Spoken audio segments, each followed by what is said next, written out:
The Vickers Light has for a long time been, in my mind, a medium tank, which is ironic, judging that it literally is called a light tank in the title of it, but it just never played like a light. Not only does it carry the gun of an FE-4202, the heat gun, the Royal Ordnance, but as well, the tank, it just never had bad armor. Its upper plate can't be heshed, its lower plate can't be HE'd, its frontal turret armor is actually decent enough to get bounces here and there. I would choose the armor on a Vickers Light every day of the week over a Leopard 1. And when it comes to mobility, the Vickers also wasn't the fastest tank, having a pretty poor power to weight when you compare it to the other Tier 10 lights. However, in Update 9.1, this vehicle has finally become a light tank. The two things that were more like a medium, its view range, and as well its terrible accuracy, have been taken away. It also lost a bit of turret armor, but I don't really think that matters, because the only part on the turret that was super strong is still super strong, being the mantlet. But the Vickers Light got way better terrain resistance. Its top speed is now really good at 65. It's the same,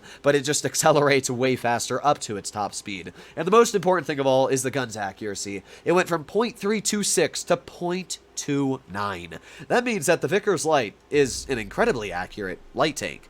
And that's actually quite surprising, because I never thought this tank would ever be accurate. I remember when Wargaming posted their original video on this tank saying, "The merciless sniper Vickers Light," and you just can't snipe in it whatsoever because of how bad its accuracy was. But now that it's buffed, this tank actually feels so much more enjoyable. The Vickers Light was already a great tank, and now it just feels like what it's actually meant to be. It has unlocked its final form. I have upgraded all of the tank past what it should have been. So here we go. Let's make our way into the front line. You can see that the Batchat still does outstrip us, but the Vickers Light at least goes faster. We're already going 60 at this point, and judging that we have a lot of gun depression and everything else going for us, it does feel nice to drive this tank. So we've spotted quite a bit of the enemy team. There's the T-100LT. Let's get a nice shot into his vehicle, 386. And we can put on our adrenaline as well. Let's reload again. That Boss Chatillon's going to push on him. Honestly, I don't care if this guy shoots me, because we'll get a nice hesh into him. And with that, yeah, he's dead. I mean, let's be real. That decision was not the smartest from their T-100. There's a nice shot into the 140. And because we have Alpha, I'm able to actually get a nice trade into that player. This is where the Vickers, again, just feels fantastic. So we've already got our next shell loaded, and we're doing pretty good so far. The enemy team has a AMX M454, which is all the way off to the other side at this point.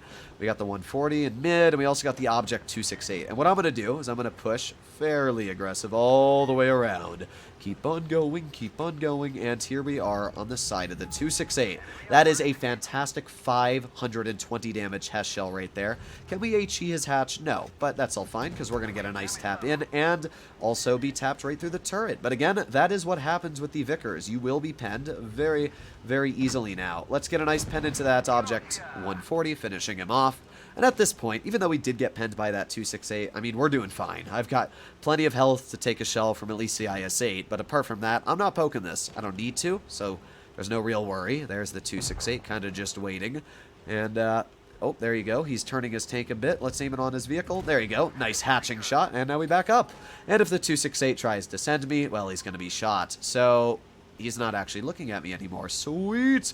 Let's drive over the hill, and let's go for a Hess shell. There you go. Bit of a low roll, unfortunate, but I mean, we did the trick anyway. Let's reload again, 3 more seconds, and boop, nice shot, 365. Getting a bit of a high roll. I guess that made up for our low roll. All that's left is the AMX M454, and this was just a great game to showcase the Vickers Light doing Vickers Light things. The gun's accuracy just is amazing, and when you pair that with the fantastic mobility it has now, it's just a great tank. So let's push on up. We got the AMX, and I'm not going to bother firing a Hesh. We might as well just fire standard, and we actually high-rolled that quite a bit. So in total, we were able to deal 3,874 damage in this game.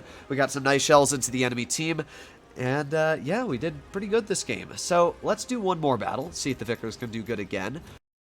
There will be some people out there that call this a nerf. There will be some people that call it a buff. To me, I see it as a change. The Vickers Light was a really solid vehicle before it's changed, because it had the best view range in Tier 10, plus the fact that it has fantastic camo, and it still carries Hesh with a pretty good gun.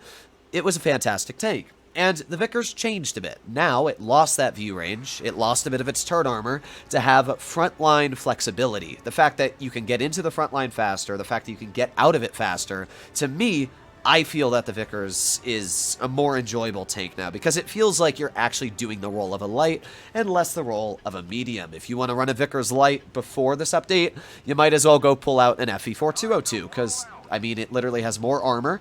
It has the basically almost same mobility at 60 kilometers per hour. It has Hesh. You can even run the same gun. I mean, there's literally no advantage to this tank apart from the view range at that time. So that's just the thing I've always thought about the Vickers. But now that this tank has changed, I actually have a pretty fun time playing it.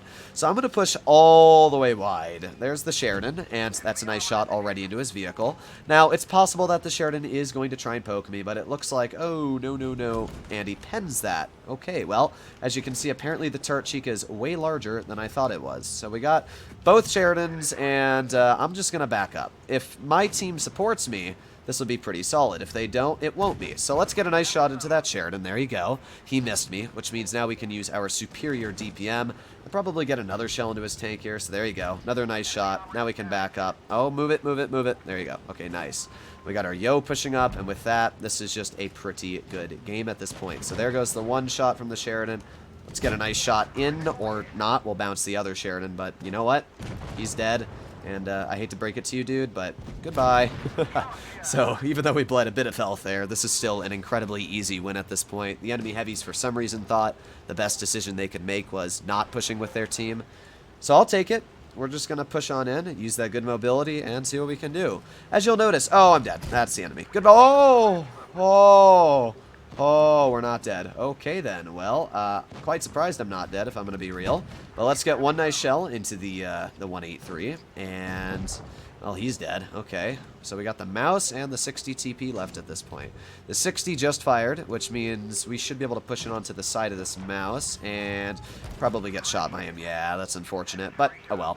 We're going to put on our adrenaline. We're going to pen one more shell into this mouse. Missed him by, like, literally an inch. Okay, well, I don't want to be shot by the 60. Also don't want to be shot by that mouse. So let's just keep on backing up. Hopefully that 60 fires. I'm not really sure if he actually did, but it doesn't really matter at this point. We're just going to drive forwards. We're going to load a heat shell, get a nice pen into the 61, drive behind him, and this is how you win battles pretty easily. We didn't do the most damage this game, only around 2,700, but again, this is just the Vickers. It just feels really fun to play now. And we definitely could have done more. I mean, we bounced that 183, which didn't make sense. So, not a bad game, honestly, especially for how quick the enemy team died. Anyway, I really think the Vickers is a fantastic tank. It's definitely a vehicle that people should look into getting if this is kind of your playstyle, haul-down-ish light tank. But, yeah, hopefully you enjoyed today's video. And if you'd like to see more like it, please consider smashing that subscribe button. I'll see you in the next one. Bye-bye.